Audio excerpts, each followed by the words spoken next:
Parlez-nous de la rencontre de ce soir ici. Alors ce soir, nous sommes là pour le lancement d'une plateforme numérique qui s'appelle Laïdou, Promesse. La plateforme Laïdou, c'est pour permettre aux citoyens de faire le suivi des politiques publiques, notamment les projets de société des candidats et des élus. Voir si les élus appliquent vraiment leurs promesses, leurs projets de société, et pour donner la chance aux citoyens de pouvoir interpeller directement les élus par rapport au contenu de leur projet de société. Et l'autre chose aussi, c'est pouvoir suivre le calendrier électoral. On saura que dans les élections législatives, les élections régionales qui sont prévues, elles auront lieu quand est-ce qu'elles auront lieu, dans quelle localité et dans combien de temps elles auront lieu et comment les populations peuvent se mobiliser pour participer à ces élections. Alors qu'est-ce que vous voulez dire par le mot Laïdou? Laïdou, c'est promesse. Je pense que Laïdou, en français, c'est promesse. On sait que pendant les périodes électorales, les hommes politiques tiennent beaucoup de promesses. Et on voit que de plus en plus, les projets de société des élus se transforment aussi en promesses parce que c'est souvent des projets de société non réalisables, mais quand même des jolis mots qui séduisent la population et tout. Et une fois élus, ces élus n'ont aucun contact avec les citoyens et les citoyens aussi n'ont aucun contact avec ces élus et les citoyens oublient même les projets de société de ces élus-là. Donc l'idée, c'est pour que les gens se rappellent des promesses tenues par les hommes politiques et pouvoir interpeller les hommes politiques par rapport à leurs promesses. Comme on le dit très souvent, la promesse c'est une dette. Alors, et quelles sont vos cibles? Alors, nos cibles prioritaires, c'est les jeunes. C'est vraiment les jeunes parce que la population malienne, 70% moins de 35 ans. Donc nous avons une population très jeune et nous pensons que c'est un poids démographique qui peut faire le changement. Et la deuxième cible, c'est les hommes politiques, notamment les élus. Avoir un partenariat stratégique avec eux. Un partenariat, ce n'est pas dire qu'on les aide, ils nous aident, non, pour qu'ils puissent avoir leur mot de passe sur la plateforme quand ils sont interpellés, qu'ils puissent réagir directement aux interpellations pour répondre. L'autre chose aussi, c'est que ce partenariat va nous permettre de pouvoir vérifier certains propos. Si les gens se plaignent des hommes politiques ou des situations où ils disent que certains politiques ne sont pas appliqués, donc on peut appeler ces hommes politiques pour leur dire clairement ce que les citoyens disent sur eux et quels sont leurs éléments de réponse et en même temps vérifier sur place à travers nos points focaux mais à travers d'autres jeunes pour avoir des preuves que ce que les populations, que les gens disent, ce que les plaignants disent, que c'est véritablement vérifié ou ce n'est pas le cas. Et l'autre chose, souvent, il y a des buzz qui se créent autour des actions. Il y a certains hommes politiques, ils font le buzz pour dire qu'ils sont en train de faire certaines choses, mais souvent sur place, il n'y a personne qui ose dire que ce n'est pas vrai ou que c'est vrai. Donc nous allons aussi prendre ces propos-là pour dire aux gens si ces propos-là sont vérifiables ou si ces propos ne sont pas vérifiés du tout et de dire aux populations de faire attention à ces genres de propos. Alors, que faut-il faire pour avoir accès à Laïdou? Alors, Laïdou, c'est déjà disponible, donc les gens, c'est juste c'est disponible sur Internet, à travers les téléphones et à travers l'ordinateur. Donc, c'est www.laidou.twindy.com, .org plutôt, www.laidou.twindy.org. Donc c'est déjà disponible, il y a des paramètres qui sont déjà là. Donc ça doit être beaucoup plus amélioré, notamment à travers les informations que nous avons reçues aujourd'hui, les recommandations pour que la plateforme soit beaucoup plus proche des populations. Et l'autre chose par rapport à l'équipe qui va retravailler sur le contenu de la plateforme en intégrant les politiques, les candidats, et que ce soit aux élections législatives, que ce soit aux élections communales, que ce soit aux élections présidentielles, mais aussi les projets des élus communaux pour que les gens puissent suivre vraiment l'évolution des choses dans leur communauté. Encore une fois, je rappelle que l'objectif, c'est de donner le pouvoir au peuple, surtout les citoyens, de pouvoir interpeller les politiques, de dire que tel politicien a dit ça, il l'a fait ou il ne l'a pas fait. À travers l'association LAJICAD? À travers LAJICAD, oui. Oui. Laïdou en Bambara, je pense que c'est promesse. Donc on sait que très souvent pendant les périodes électorales, les hommes politiques tiennent beaucoup de promesses. Et de plus en plus, les projets de société des candidats sont devenus aussi des promesses parce que le contenu de ces projets de société, souvent, ne sont ni applicables ni mesurables. C'est-à-dire c'est vraiment des jolis mots pour attirer les populations à voter pour eux, ainsi de suite. Et après, les populations n'ont pas de mécanisme pour pouvoir suivre la mise en œuvre de ces politiques-là, disons de ces promesses, parce que jusque-là, ça ne reste que des promesses. Donc, AJICAD a voulu mettre en place cette plateforme numérique, Laïdou, qui est soutenu par OSIWA, qui est un partenaire de AGICAD, qui nous appuie beaucoup dans tout ce qui est la gouvernance, la démocratie, la participation citoyenne. Donc on a bénéficié d'un fonds de OSIWA dans le cadre de projets d'appui aux actions citoyennes pendant les élections. Dans le cadre de ce projet, nous avons analysé les projets de société des candidats, notamment 9 candidats parce qu'on en avait beaucoup. C'était quasiment impossible d'analyser tous les projets de société. Mais nous avons priorisé 9 candidats, on a analysé leurs projets de société et nous avons fait ressortir les défis prioritaires pour les jeunes. Et pour chaque défi, les jeunes ont identifié des pistes d'action. Donc on a proposé ce manifeste-là aux candidats, les 9 candidats aux élections présidentielles. Et donc il y a 7 candidats qui ont signé le manifeste des jeunes. Il y a 2 autres qui n'ont pas signé. Je pense qu'on avait invité la presse à l'époque pour donner un peu le contenu du manifeste et puis les noms des candidats qui ont signé et qui n'ont pas signé. Donc cette application vient, disons, c'est la suite logique de cet atelier d'analyse des projets de société pour permettre aux citoyens de contrôler l'action gouvernementale, mais surtout de contrôler l'action des politiciens.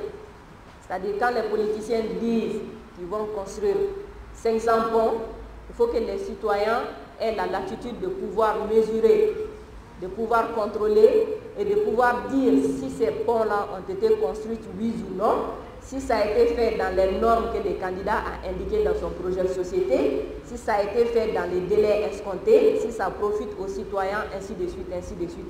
Donc c'est vraiment donner le pouvoir au peuple, aux citoyens. Parce qu'on se rend compte que notre démocratie, de plus en plus, c'est les dirigeants qui ont beaucoup plus de pouvoir que le peuple. Le pouvoir du peuple ne s'exprime que lors des élections.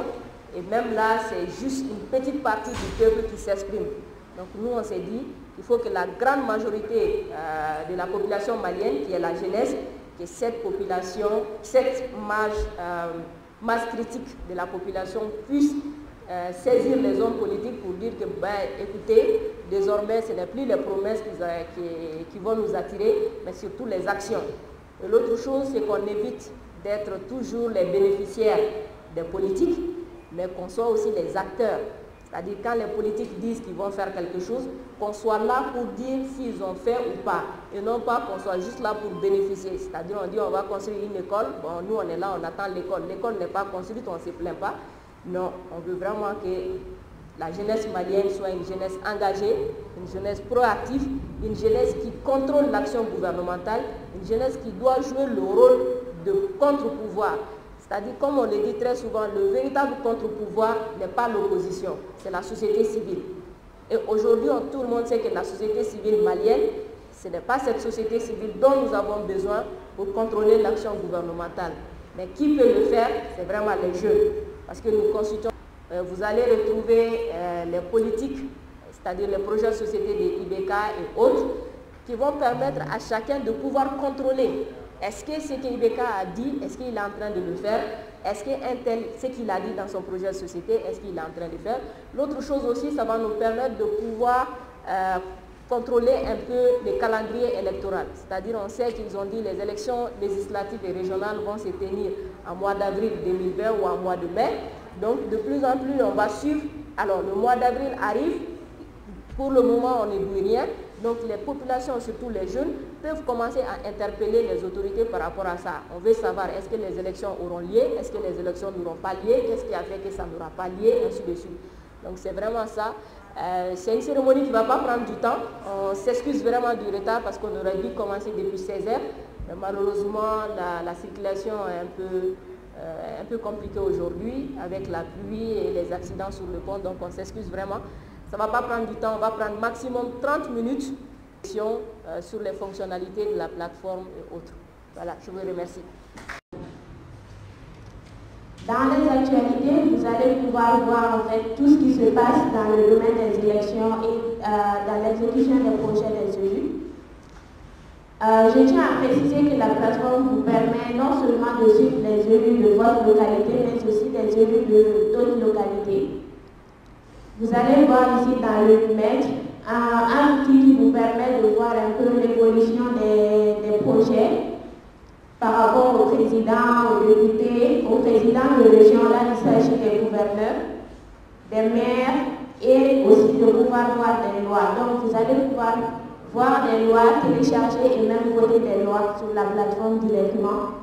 Vous allez pouvoir effectuer des interpellations, voir toutes les interpellations que les autres citoyens font à l'égard des autres élus, mais aussi de pouvoir faire une interpellation. Quand je clique sur le bouton interpellation, il me donne un formulaire pour pouvoir faire une interpellation. Donc quand vous voulez faire une interpellation, vous pouvez interpeller un élu spécifique ou vous pouvez aussi interpeller une institution. Ça peut être une mairie, des députés, des présidents de région ou même l'Assemblée. Voilà, donc une fois que AGICAD aura reçu votre interpellation, AGICAD pourra alors répondre à la place de l'élu ou encore l'élu, même s'il voit l'interpellation, il pourra venir. Par exemple, quelqu'un se trouve dans une localité, quelqu'un se trouve par exemple à Bamako, à Banagabu, la personne va dire qu'elle a vu par exemple une route qui est mal faite, elle peut venir sur la plateforme et faire une interpellation par rapport à son maire. Donc c'est la même chose pour les députés, le président et tout ce que vous voudrez. Là, vous avez la possibilité de demander une vérification. Par exemple, vous avez entendu un fake news ou une nouvelle qui ne vous semble pas très claire. Vous pouvez venir sur la plateforme et demander à AGICAD de vérifier l'information pour vous. Donc, dès que l'AGICAD aura reçu la plateforme, ils ont une plateforme qui leur permet de voir tout ce que les citoyens font sur la plateforme publique. Donc, sur cette plateforme, ils pourront répondre à vos demandes de vérification. Donc, une fois que AGICAD aura répondu à la vérification, un message vous sera envoyé par email si vous l'avez fait en donnant votre email. Donc, c'est très simple. Dès que vous cliquez sur le bouton, il vous donne le formulaire pour envoyer la demande de vérification que vous voulez. De l'autre côté, ça c'est le véritomètre. Alors, le véritomètre permet à AGICAD de montrer un peu aux citoyens. Par exemple, lorsqu'un élu fait une déclaration dans les médias pour dire qu'il a effectué telle ou telle tâche, AGICAD peut vérifier l'information et dire si c'est vrai ou si c'est faux. Donc c'est un peu ça. Ici, vous avez la liste des candidats. Quand vous cliquez sur les élections, même télécharger. Je m'appelle Awaban, je suis Project Manager à Twindy. Merci. Pas les élus, mais les candidats que nous avons démarchés pendant les élections présidentielles. Nous allons répartir encore démarcher ces mêmes candidats pour leur dire, même si vous n'êtes pas président, mais quand même il y a certains qui occupent aujourd'hui des postes stratégiques où ils ont mis des choses dans leur projet de société, où ils ont la possibilité aujourd'hui de pouvoir faire quelque chose dans ce cadre-là. Donc leurs projets de société vont se retrouver sur la plateforme. Et ces élus ou ces candidats ou anciens candidats, disons, vont avoir leur mot de passe, c'est-à-dire ils vont avoir un compte sur la plateforme et un mot de passe. Donc, dès qu'il y a une interpellation à leur endroit, ils peuvent se connecter directement sur la plateforme et répondre. Et même si le président de la République est accessible, il aura aussi lui son mot de passe ou son cabinet. S'il y a des interpellations à l'endroit du président de la République, ils peuvent répondre pour dire si c'est vrai, si c'est pas vrai ou apporter des éclaircissements. Donc c'est vraiment un outil que AGICAD a bien voulu développer, mais ce n'est pas un outil qui appartient à l'AGICAD, c'est vraiment un outil qui appartient à la jeunesse malienne. Et c'est à nous vraiment d'utiliser cet outil-là pour que ça puisse donner les résultats qu'on veut atteindre. C'est juste une initiative que AGICAD a développée, mais la réussite de l'outil ou le fait que l'outil doit avoir un impact dépend surtout de la jeunesse malienne dans son ensemble, vraiment. Donc maintenant, si vous avez des questions sur l'outil, le fonctionnement, et qu'est-ce qu'on attend de vous, qu'est-ce que vous attendez de nous, voilà, la parole est à qui veut la prendre. On fait une liste de 5 personnes.